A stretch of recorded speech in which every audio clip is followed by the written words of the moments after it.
Yango bandeko nanga soki mutu akufi nde place ba vérité nyonso ebimaka. Soki mutu aza na ye envie, ba vérité mike.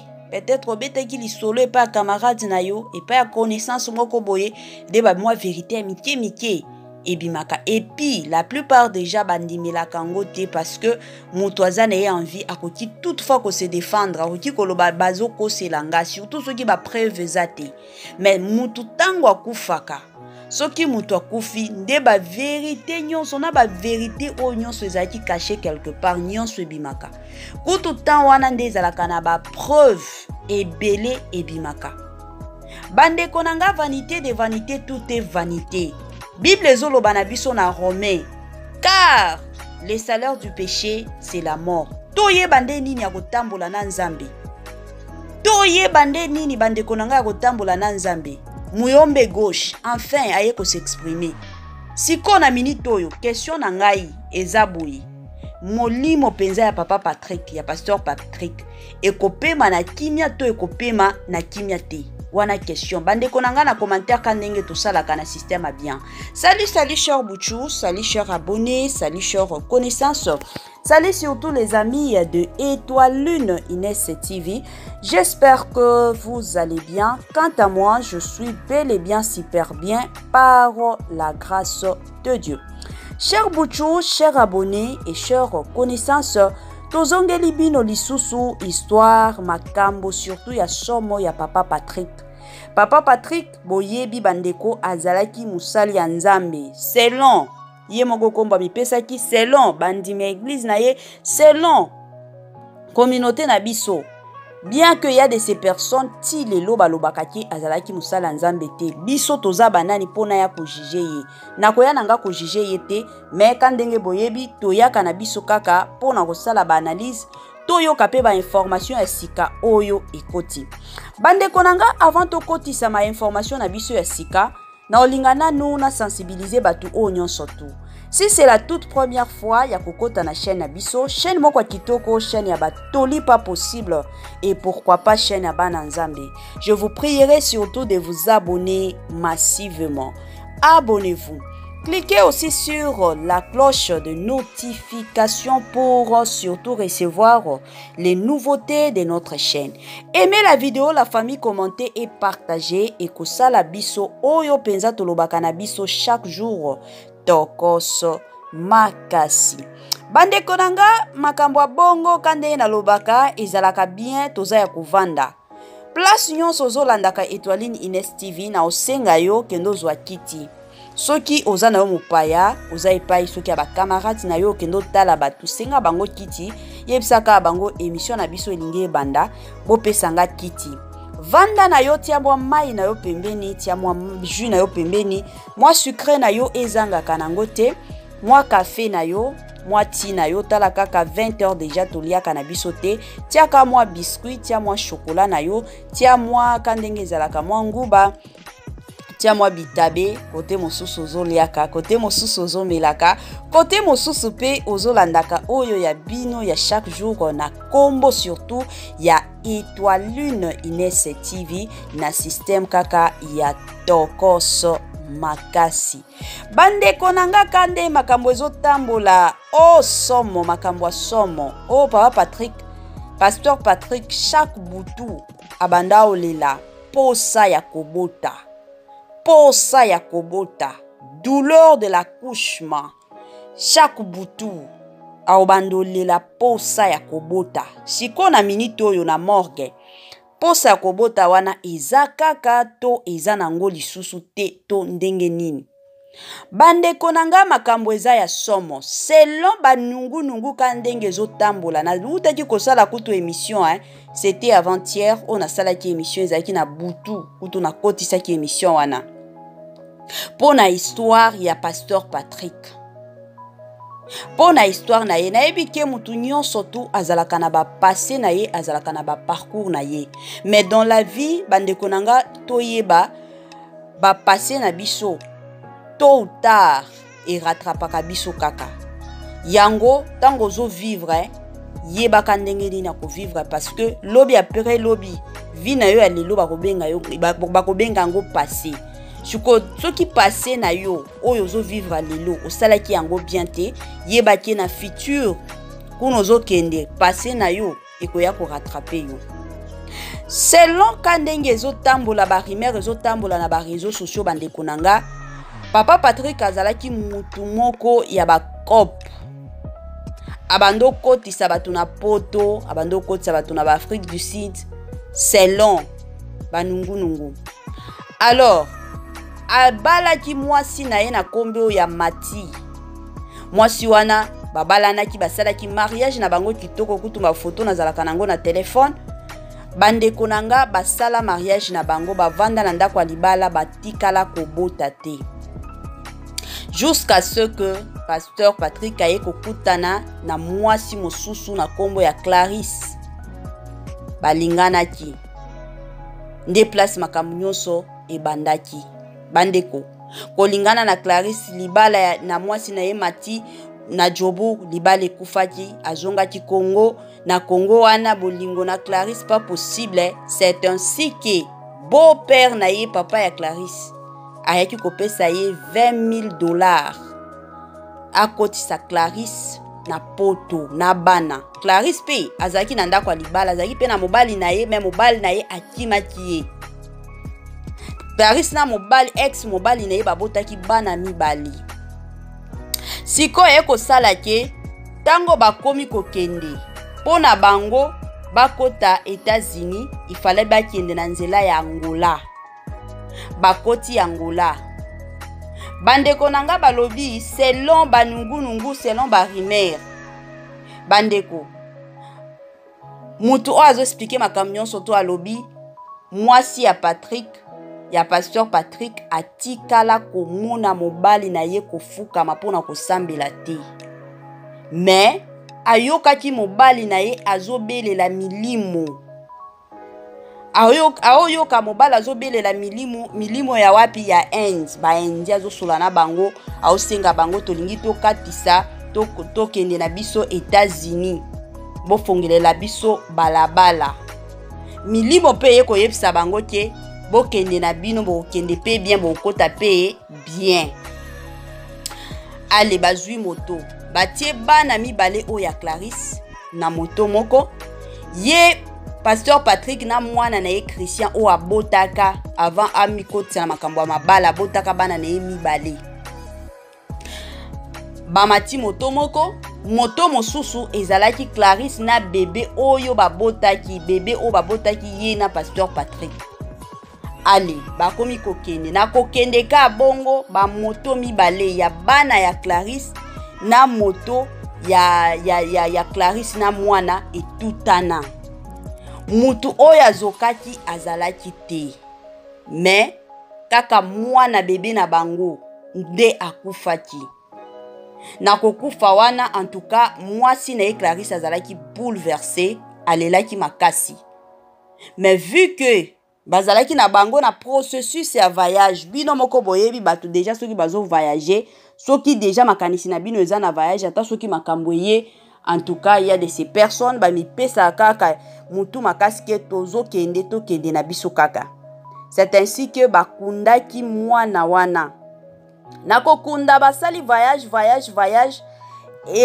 baye kokota poto baye kokota na États-Unis na kokota kaka nde place maladie ya Pasteur Patrick ebandaki.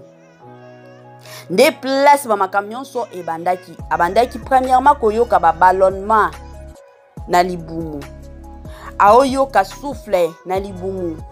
Aoyoka neti biloko eza na libumu. Abando yoka ka bongo, azoyoka ka bongo jusqu'à ce que eko sala ke libumu ekomi kovimba. Na kovimba wana mwasi na ye akomi ko remarquer ke na libumu wana ezalaki na dessin moko neti ya mwana na ye.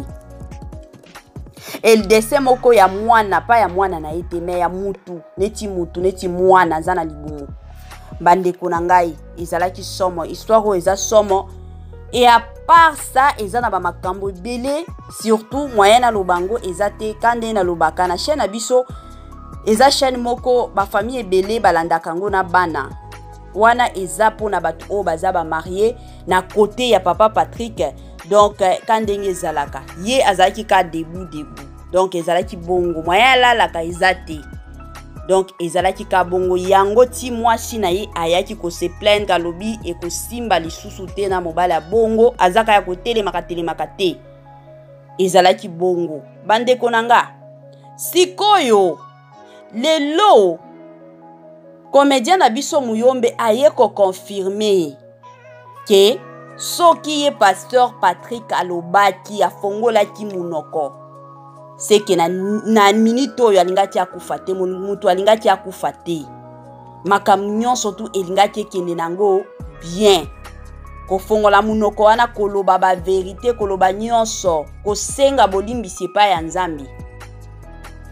Bandeko nanga histoire oyo eza histoire moko eya kolamusa bato mosusu eya penza kolamusa bato mosusu makasi yango tomona ti ata lelo nasalaki émission moko natiaki yango lobi parce que mwana na ye abando se plaindre ce qui concerne mutuka oyo pasteur Patrick atikaki.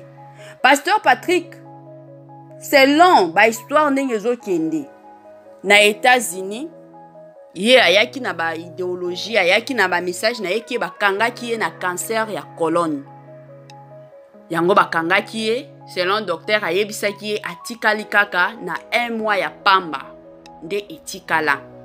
Bandeko nanga soki bokoti ata na ba Google bosali ba recherche na bino sur cancer à colonne bomona bato ebele bazalaka na surtout na stage na degré to niveau oyo pasteur Patrick azalaki déjà nango bato ebele bato bakokaka lisusu koloba mingi te pema ekataka makasi kutu bato mosusu bazalaka na ba sonde ba mbomboni ba oxygène ezala bongo cancer ya colonne bateko nanga ekatisaka pema mutu akokoka koloba ta 2 minutes te. Bokende osala ba recherche na bino bandeko bokoya kopesa raison mais c'était pas le cas avec le pasteur Patrick. Ye abandaki na ye koloba très bien. Quand ndenge abando kota ba live osenga lisungi na ba live wana omona osala live tala ba minutes 30 minutes. Soki azo lancer message na ye omona ba message ya ba 10 minutes. Aoloba na ye très bien. Alors tango aye koya akomi kosenga bato basunga ye na mbongo pona ba traitement nzoka selon ba nungu mbongo wana ezalaki pona ba traitement te yango mbongo akendaki kosomba ngo jeep parce que ayebaki na ye ke akovivre lisusu te parce que aboyaki na ye koloba ba vérité aboyaki na ye komitubela de ayaki ba mbongo ka o batu ba bando soutenir ye batu ba bando sunga ye ake asombi na ye nini jeep na ye. Bandeko nanga eza pasi oui ebele ya batu lelo bakoya bazoloba ke non balobelaka moweyi te soki mutu akufi balobelaka ye ka mabe mais eza na ba vérité mosusu bandeko nanga soki ebimi biso pe eza musala na biso ya koya kopesa bino ba information koya koyebisa bino ke makambo ndenge eza boye ezotambola boye ezokende boye ezozonga boye ezalaka bongo. Yango soki oza na envie bandeko nanga yebaka ndenge nini ya kotambola soki otamboli mabe ata ti okokufa bamakambo na yo ekobandaka kobima babuzoba na yo nyonso sala ekobandaka kobima bamakambo ya mabe nyonso ekobandaka kobima ezalaka bongo. Eza teke soki okufi ata soki ozalaki mabe bato baya kolobaki ozalaki mutu malamu te ezala bongo te soki oza mabe ti place ozokende ezaka mabe ezalaka bongo bandeko na ngai histoire oyo ya kote ya biso. Alors nga penza na koya awa kokondane pa Patrick te na koya kokondane molimo na ye pete ka ndenge ezalaka ezaliwa ezalaka nzela ya mutu nyonso tu eza nzela omata okita eza nzela oyebike tokokufa biso nyonso na mokilo tokokufaka donc ezalaka mwa bongo mais toyeba nde nini ya kotambola. Histoire oyo eza histoire moko ezopesanga ezosalanga pasi ezopesanga basusi ebele surtout koyoka lelo Muyombe gauche aye koconfirme ke oui akendo tala ye et puis alobi soki afongolaki monoko tango batuni ye na makambo pona ye ce qui s'est passé surtout dans son ventre alobi na okota nanga kuna te na kokota kuna te bande konanga eza pasi. Eza pasi penza pe mawa. Pasi penza ya somo. Toyeba ndenge nini ya kotambola kana se ya moi. Toyeba ndenge nini ya se comporta kana se ya moi bande konangai. Ebele ya batu lelo sala mabe baye kobatama na suka na kombo ya Nzambe.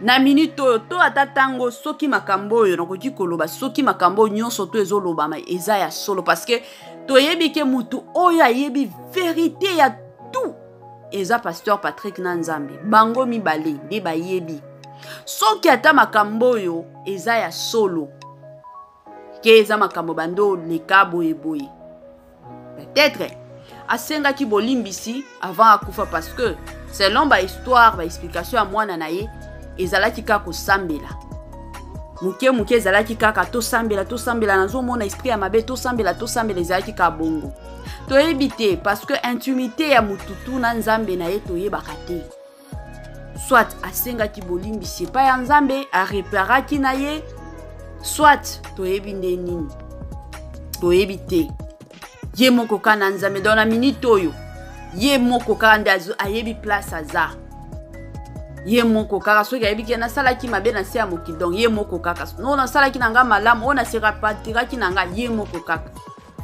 biso ya kobakisa ekozala nango te ezala bongo bandeko to kontrolaka marche na biso na se ya moi lelo soki tozo pema toza envie eza ngolu eza grâce ya munene oyo Nzambe asaleli biso alors to perdraka opportunité oyo te mais toyeba ndenge nini ya otambola na Nzambe toyeba ndenge nini tokosala marche na biso na Nzambe toyeba ndenge nini ya kovivre parce que mokili ya lelo eza ya kobeba mokili ya lelo bandeko nanga eza ya somo mokili ya lelo eza ya pasi marche na biso yango nde ezo déterminer makambo nyonso tu na se ya moi soki okotambola bien yeba ke ata jour okokufa témoignage na yo ekozalaka ya bien soki okotambola mabe ti okokufa témoignage ya mabe ekolanda yo ezalaka bongo bandeko na ngai yango ya mindele bazalaka bongo mindele o babengaka memorial service